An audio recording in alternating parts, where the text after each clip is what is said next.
I think it was the first question was a Bryden ambassador on infrastructure, empty silos, etc.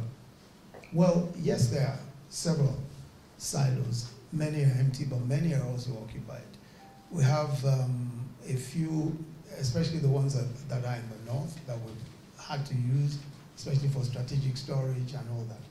But clearly there's a need for private sector, some private sector participation in running those silos. Some of the state governments wanted to take them on, and as you rightly said, there are some in locations that don't necessarily have that much activity. But the whole idea is that practically anywhere, you can actually grow maize, you can grow a lot of these things.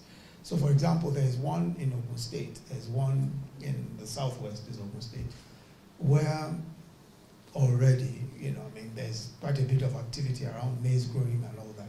And there are 2 plantations that are growing, and they hope that they would use that silo. But one of the critical problems we have is the fact that these are still government-run silos. And really that for me is a problem, because the government simply doesn't do business that well. So it makes more sense for private sector people to get involved. So if there are management companies, South African management companies that are interested, why not? We were privatizing some of them already, and the Ministry of Agriculture has been talking to some state governments and some private sector people. So I think it makes perfect sense if they're interested in doing so. You talked a bit about free trade and the fact that we're working in different currencies. Yeah, but what we've seen, for us, the new African continental free trade area and all that, we've been a bit reluctant. As you know, South Africa has also taken its time, and I think reluctance is about the wrong word. But what we've tried to do in the meantime is to actively engage with private sector people with industry, with Manufacturers Association of Nigeria, and many of the critical stakeholders. Now, some of the concerns that we have to redress, aside from the fact that, you need to, in order to have any effective free trade, of course you need to strengthen costs, especially costs locally. Costs have to make sense, production has to make sense locally. In fact, the local environment has to make sense. Otherwise, what you're going to find is a completely uncompetitive situation.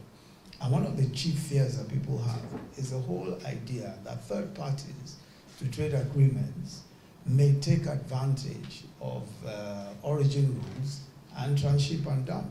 So there are those kinds of concerns that people have. So we've been trying to work through that.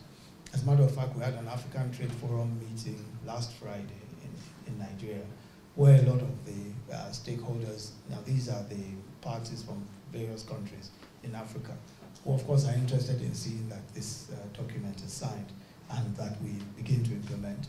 But we were able to, and I think quite a few of the countries now agree that there has to be a rigorous process of consultation, especially with the principal stakeholders in the countries, and that's what we're trying to get done before we take the next step. But there's no question at all of the advantages of free trade. The questions are always going to be there.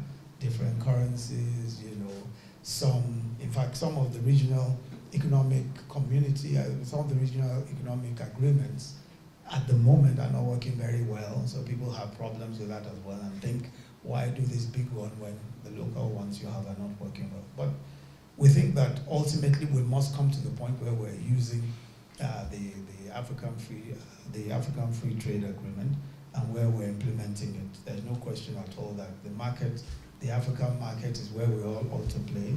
It's a big market, it's diverse and all that. And it makes sense ultimately for all of us. Diola Adesina wanted to know about queries and what are mining interests. I'll just take that with part of the question that was asked around the question about mining that was asked.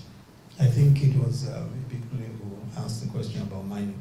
Now, we have the good mining framework, and really we've made a lot of song and dance about this mining framework.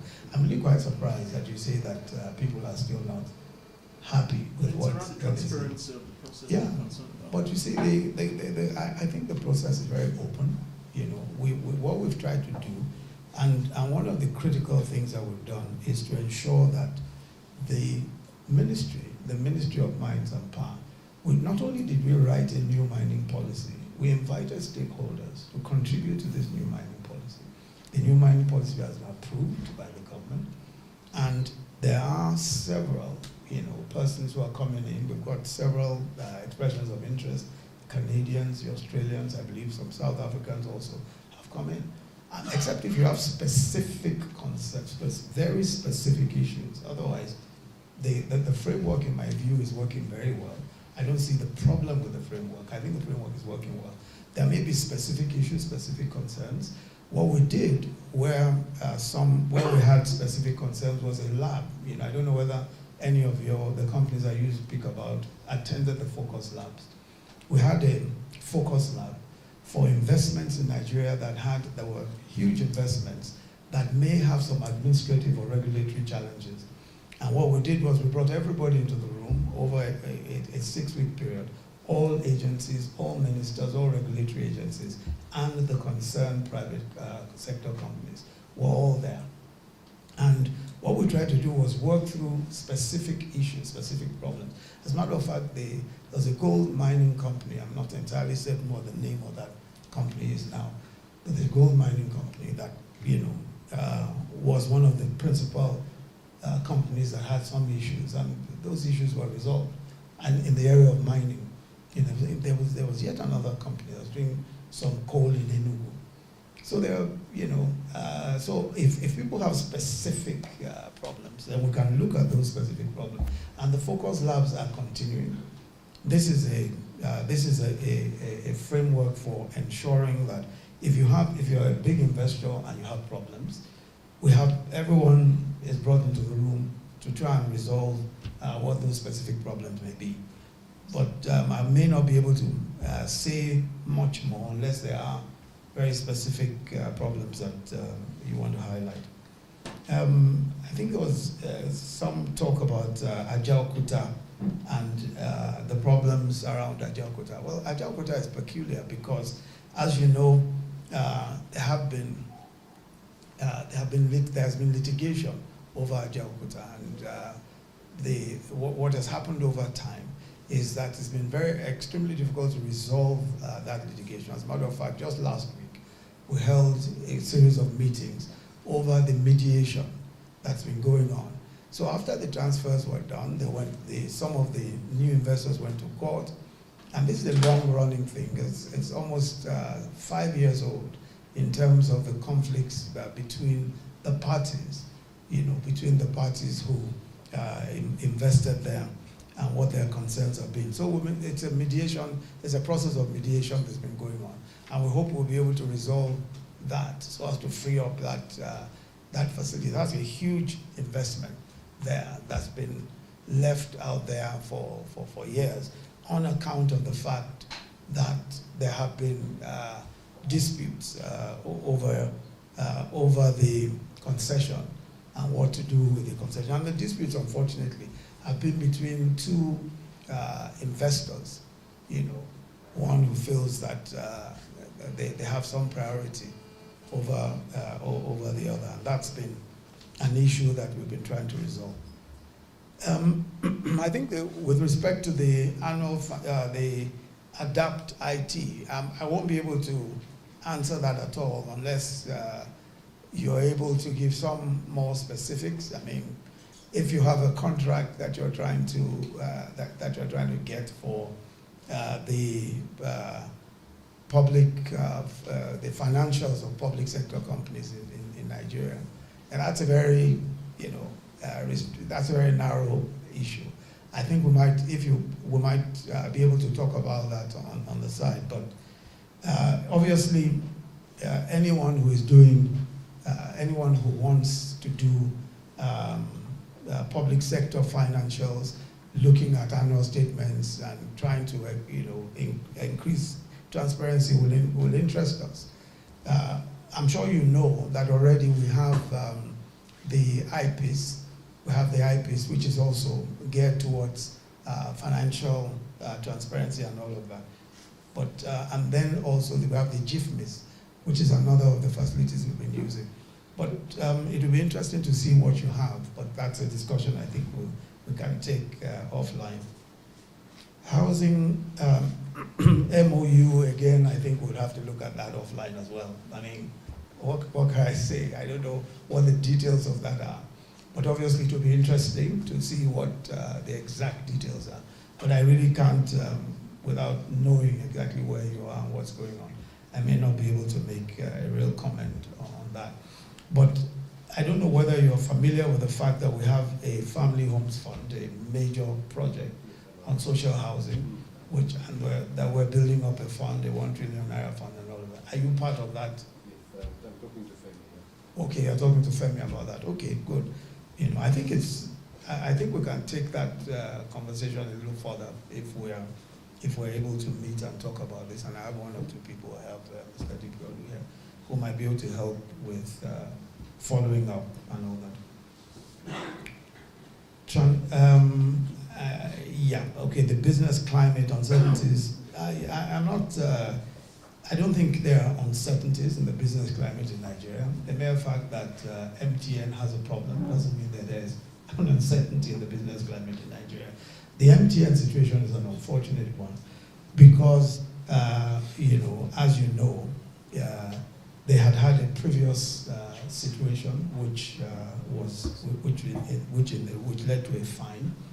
But this particular one is one which I think we must resolve, and that is already going on. We've already put in place a committee that's looking at how to resolve this amicably.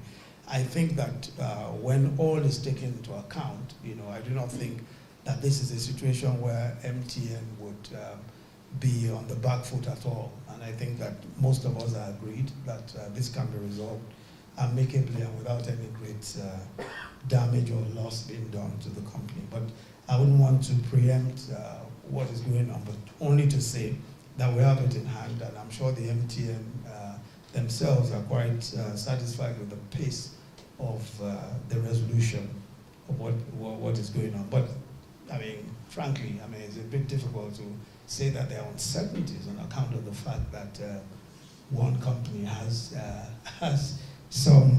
problem with regulatory authorities. I don't think that is enough to describe as uncertainties. I mean, we have very, I mean, what we're trying to do in Nigeria is a lot.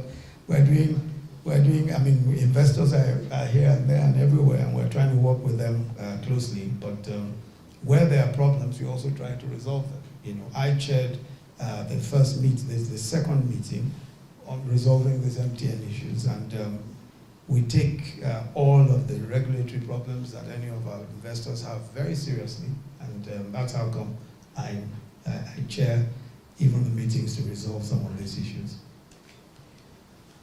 So, Dr. Yeye wanted to know about infrastructure, the maintenance. First, let me say that yes, you're right about challenges around maintenance of public infrastructure and all that. But with effect from 2016, every infrastructure contract must come with a maintenance component. So that's, you know, a rule now. But the real question, of course, is what to do with all the other public infrastructure. And I think that it really must be on a case-by-case basis, you know, because there must be contracts, you know, infrastructure, companies such as yours that do maintenance, facilities management, must enter into contracts with the public sector companies that are concerned, because there is no, as it were, I mean, aside from the new rule about every new infrastructure contract coming with a maintenance contract or maintenance component, in order to do whatever else, that must be on a case-by-case basis with the public sector companies. But I think it's a very important issue, extremely so, especially because we found with several of the infrastructure, and that's really why this rule came into force, because you find that the cost to the government, the cost to the public revenue of trying to maintain or rebuild or rehabilitate public infrastructure which is damaged or hasn't been maintained is huge, especially in comparison to if we made the sensible choice from the beginning of ensuring that there is a maintenance component to the contract. Buki wanted to know about Nigeria Air and the suspension of the project. Now, what has happened is really a question around how this project should go forward. Now, we had the original concept was that it would be purely private sector driven. That was the original concept. But somewhere along the line, we found that the Ministry of Aviation and the ICRC, which is the government concession agency, thought that perhaps they should start by a government-owned SPV that would initially start the Nigeria Air, and then a year down the line, invite private sector participation. Now, some private sector persons had indicated that they would be interested, but we thought that that was a completely wrong model. We thought that anybody who wanted to participate in Nigeria Air should come forward from day one. I mean, we have the routes and all that. We have buses with practically, that's the bilateral air services agreement with everyone. So really, we thought it should be purely private sector driven. Of course, there will be some government component, but we thought that that shouldn't be any more than 5 to 10%, just to enable the airline fly the Nigerian flag. So really, it really is more around trying to redevelop the model to ensure that it is purely private sector driven, and that the government doesn't start it and then, invite the private sector. So that really is what accounts for the suspension. It certainly is still very much on the cards. The government of Nigeria definitely intends to do a Nigeria Air because, I mean, we have all these routes and we have all of the capacity, with the Nigerians forever traveling. This is a very major, in our view, a major market for air travel. So, it will definitely come around to it as quickly as possible. We're working on the new model. I think it was Mrs. Robinson about the improving health systems. Yes. Well, at the moment, we're working with, as you know, all of the various funders, the PEP funders and all of the USAIDs and all that, Gavi, practically everybody.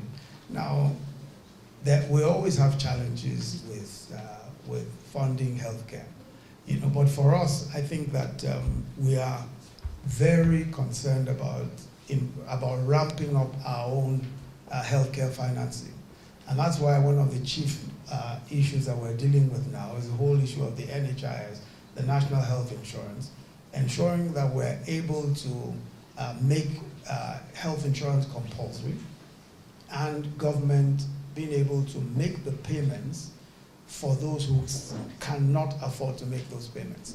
So we're really rethinking the whole national health insurance because we think that long term you cannot have aid funding and budget funding for 200 million Nigerians, growing by about 3% almost every year. So the national health insurance really is our way of ensuring that we're able to practically fund healthcare going forward. And one of the things that Mr. President has said is that the very idea that we're taking so much aid funding for medical, for healthcare in Nigeria is unacceptable. And so this is why we're focusing a great deal on national health insurance and trying to get health insurance working. For the first time in years, we're complying with our Healthcare Act, it's Healthcare Act 2014, which says that 1% of CRF, which is the Consolidated Revenue Fund, all of our revenues, 1% of it must go to healthcare. So in the current budget, 1% of our entire revenue is going to healthcare. And we're trying to ramp that up. But budget cannot do it.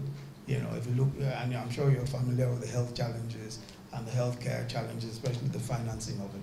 So those are the steps that we intend to take. Of course, we'll like it if the funders were more helpful and were more cooperative, but we think that the problem really is ours, and we need to solve the problem as much as possible. I think it's an important project, and I'm sure it will be very helpful. It will really help the relationship between Nigeria and our hosts here.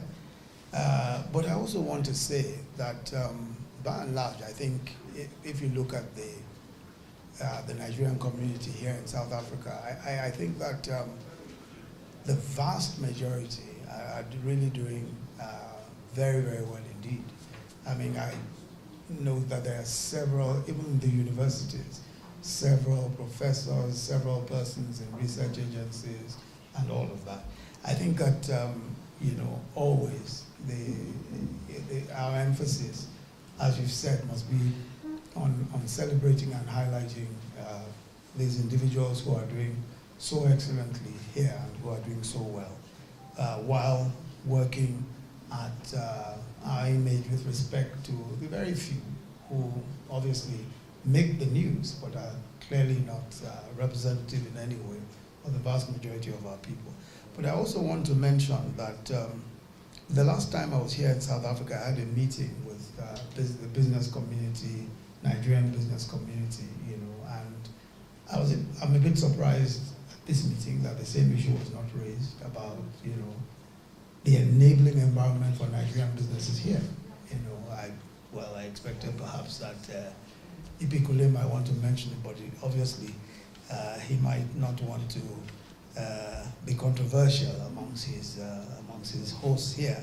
But frankly, I think that this is an issue that we ought to also look at. Because Nigeria is open for business in a very real sense. You can be 100% owner of business, repatriate all your dividends, and all of that. And I think that goes to the question that was asked about local content. I mean, you can, in Nigeria, you're allowed to. If you sell property, you repatriate it, you can sell, so we are certainly open for business. We'd like to see the same here in South Africa. We'd like to see the same, the same sorts of, even if it's not on a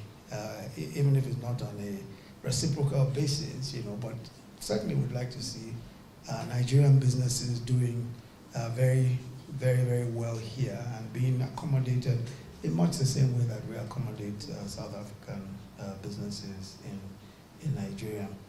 But I just want to take the point also about the local content. The gentleman who asked about Navy, land Navy, and air defense contracts.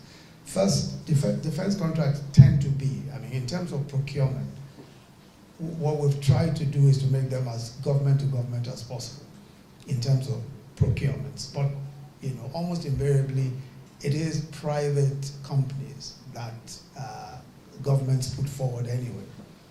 But we would prefer to work with governments, with respect to defense contracts. But then several private companies come forward, but we usually, especially in the past 2 years or so, we usually prefer that governments also are involved in that whole process. But it's not to say that there are no contracts that are between ministries of defense and private companies. But as I said, it's a policy that we're trying to evolve on account of the fact that many times there's always some involvement, in some cases political involvement, in the sale of defense assets, as we probably are aware. And we just prefer that we deal with all the issues around the table at once, so that we don't run into into problems as we go on. But with respect to local content, we don't insist that a private company coming into Nigeria, we don't insist that you must have any kind of local content or local participation. You can be completely 100% owned by a foreigner or foreigners can own companies 100%. So we don't insist that there must be local content. What we insist on, we have something called Executive Order 005, which really is looking more at technology issues. So where a company is investing in Nigeria, we expect, especially where a company is doing a contract in Nigeria, where it's executing infrastructure contracts in Nigeria, we expect a certain components of Nigerian engineering or Nigerian engineers, Nigerian science and tech people, certain components we expect would be factored into such contracts. But that really has nothing to do with ownership. It's more to do with in the execution. We expect a certain number of a certain percentage of Nigerian participation from the point of view of those who are engaged to do the engineering works and some of the works around science and technology. But aside from that, there is really no local content requirement. The local content requirement we have is more for oil and gas procurements and oil and gas contracts. We have a law on local contents for oil and gas procurement.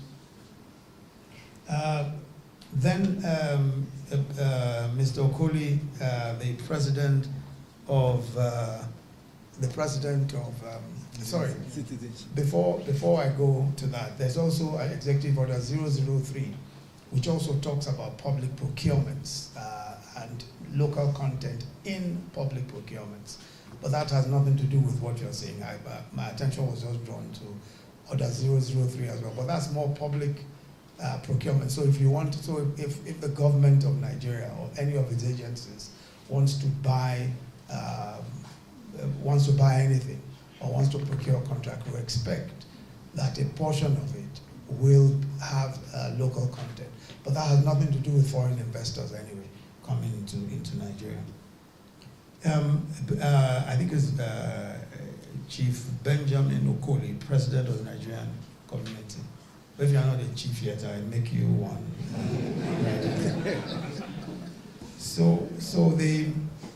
You wanted to know about diaspora voting.